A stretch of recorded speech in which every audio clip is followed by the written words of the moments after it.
So this is what you are going to need to make your banner is a tarp.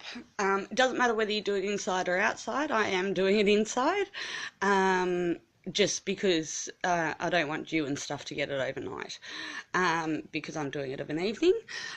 You'll need tissue paper, lots and lots of tissue paper, paintbrushes, PVA glue, a dish or something plastic to hold to mix your PVA, and this is a bottle of water in, because we need to thin that PVA glue down. Okay, I am going to start making 3 small model versions of it. One for me to keep, one for the people I'm making it for, and one to destroy by punching my hand through it to show you how it works at the end. So first we're going to mix the PVA glue. Children's glue will work just as well as long as it is the white glue that dries clear. So whatever you think, plus a ton of water. And I've done it in there just so it's easier to slap it on. The other thing we need the tarp for is because as it dries, obviously we don't want the tissue paper to stick to anything, so it's going to peel off really easily when the PVA glue dries. And because of the tissue paper being quite weak, particularly when wet, we're going to put the first layer onto the actual tarp. So that's about the consistency you want, nice and, I don't know whether you can see it, nice and water-like with white water basically. Oh, there we go, you can see some of it there on the tarp. So what I'm going to start off doing is just coating the tarp. This has actually just come out of my washing machine because it was outside. So obviously I haven't done my hair or anything for this tutorial. So we want a nice, actually I might just pour it and put it, because we will be doing a few of these.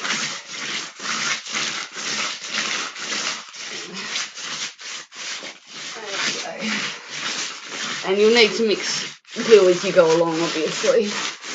And this will be the biggest coat of it because the rest of it will just be coated onto the paper, and then you're just going to thicken and thicken and thicken that paper. So get out the first sheets of tissue paper and just lay that on what we've just put down. Now very gently, just spread it, and then so you can see that glue coming through the paper.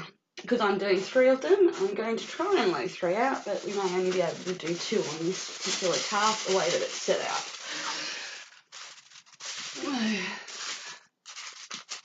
So that's, yeah, just be very careful not to, and you'll barely be able to see the tarp. Obviously, as you can see in this one, once you've got all that down, and like I said, it's going to rip very, very easily, so you just kind of pat it down. But it does need to be, oh, there we go, I just tore it. That's okay, because we're going to be putting coat after coat of tissue paper on it. Okay, so this is all kind of coming through, so I'm going to very gently, just where it hasn't come through, just put another little layer. So that'll come through. And very gently with that, because it will tear. There we go, and let's mix some more of that up. And I'm going to quickly we can use some of that from there. There we go. And that should be enough to put another layer onto that particular piece. We're just going to keep layering it. And just pat it down very gently on top of that first piece.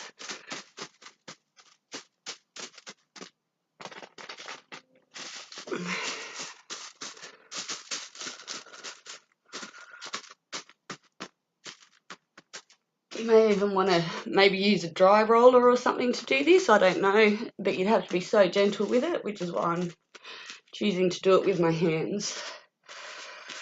So I'll just use this glue for the time being around the edges just to pat down those edges, kind of the glue that's run off the tarp that we're not using that's on the tarp.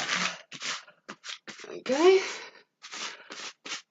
so I'm going to stop this, do up another thing of this, and then keep going. We're going to layer it about, I don't know, we'll see how we go. Quite a few times though, because we want to be able to get someone to run through it, and this one's specifically for a horse, so we don't want it to be for a horse to jump through. So we don't want it to be probably as solid as what we would for a human, because a horse, they want to do it easily and we don't want to scare them too much. Okay, so now after doing a few experimentations, I know now that we only want around 3 sheets of tissue paper on in these, and you can see how it's just peeling up there. There are parts that aren't dry. So 3 pieces of tissue paper is plenty to have anyone or a horse run through it. You can see here, this is how fragile it is when it is wet. This is where my dog came to greet me. He's very intelligent, my dog. And I told him to get off. He got off and then got back on. And when I yelled at him again, he kind of twisted himself, and that's what happened. So I'm not going to worry because it is only a practice one. So no kids, no dogs while you're making this, because it really is so fragile. And no cats, obviously, either, because my cat's something special. Luckily, it is almost dry now. Anyway, so the next thing I wanted to show you is, now obviously you can paint this to say happy birthday or whatever it is that you want it to say, but I'm doing a transfer. All it is a printout from a computer. I thought we'd do a dragon because we're medieval stuff. So I've done it before, and I actually did it while it was wet, so I'm going to have to actually re-wet this one to make it work. It doesn't matter whether this is hours old or you've just got it fresh off the printer. It doesn't matter. That will come out on the paper. Remember, if you're putting lettering in it and doing it this way, you need to reverse the print, so it's like a t-shirt transfer. So what you need to do is, and I can't stress enough, you do not wet the transfer, you wet the paper. So what you're going to do is just wet where you want the transfer to come out with your glue and your glue and your water. So unfortunately this is almost dry and I'm going to be wetting it again. I'm so upset. Anyway, I'm going to put it here, and once that's wet, you put your transfer on it.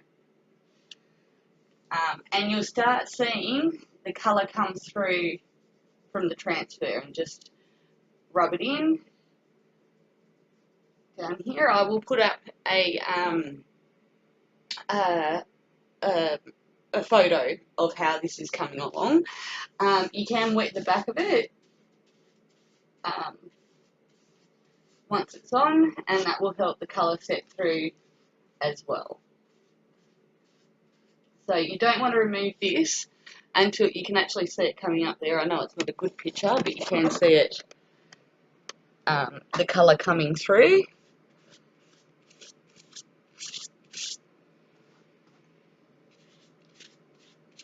So, and you don't want it patchy, so you do want to get as much of the colour through that you can see as you can. So you can do it with your finger as well. Oh, can't see that. There we go. So you can see it's coming through well. You can see these white spots. That is where the colour's not going to be transferring.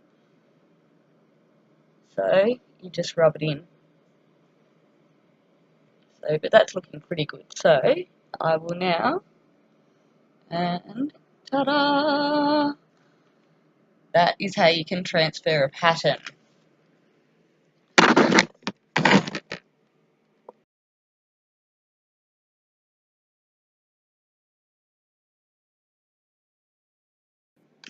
So the other thing I thought I would quickly tell you is that tissue paper, once wet, is mouldable like clay.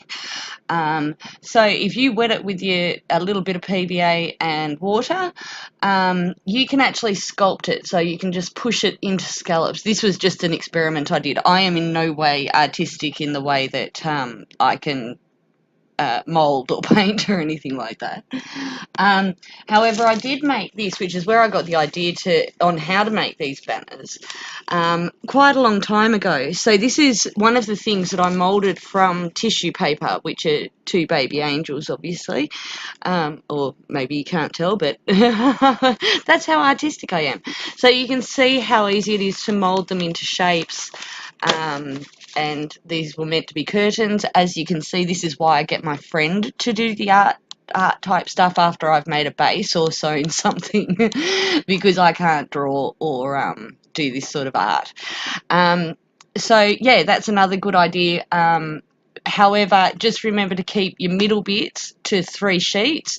So if you're going to do a lot of artwork on it by cutting out tissue paper, do 2 layers and then just use your art with just 1 sheet of the colour over the top. And that's another good way, you can cut letters out and stuff, of decorating it.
Now our miniature experimental banner.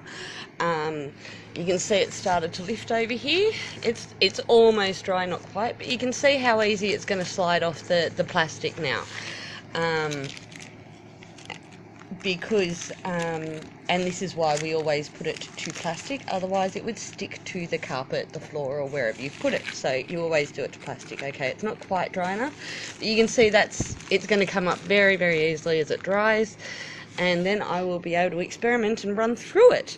But you can see it's a little bit see-through, not too much. I can see my fingers. You probably can't, but yes, you can. There we go. A little bit see-through, but yeah, you can still see that it's a blue colour, and that is just going to lift up the plastic like that. So that's why you do it on the plastic. I'll just repeat myself again. And here we go. slide straight off, like so. There we go. Stick it down here. I'm not too worried if I rip this one. There we go, perfect. Other than where the dog stood on it before. So, there we go. So I'm going to wait for it to dry, which should only take about 5 minutes now that I've been able to lift it off the plastic, because it'll go in front of the heater. Now, on a sunny day, this would dry in about 20 minutes. Like, it really doesn't take long, especially with the watered down PVA. Yeah, sunny day, bit of a breeze, it would be. I'm just doing it at night time in my lounge room. So I'll hang this up shortly and I'll run through it for you guys. Hello. So I'm going to run through this. This has duct tape on this side. We might need to just position the camera a bit better. And Karen's going to hold the other side, so we know that Karen's not going to let go. Nope. And we're hoping this time that I can just run through it, and it rips rather than it just coming off with sticky tape. So, okay. Right. Okay. Ready? I've got it. Yep. Set. Go. Go.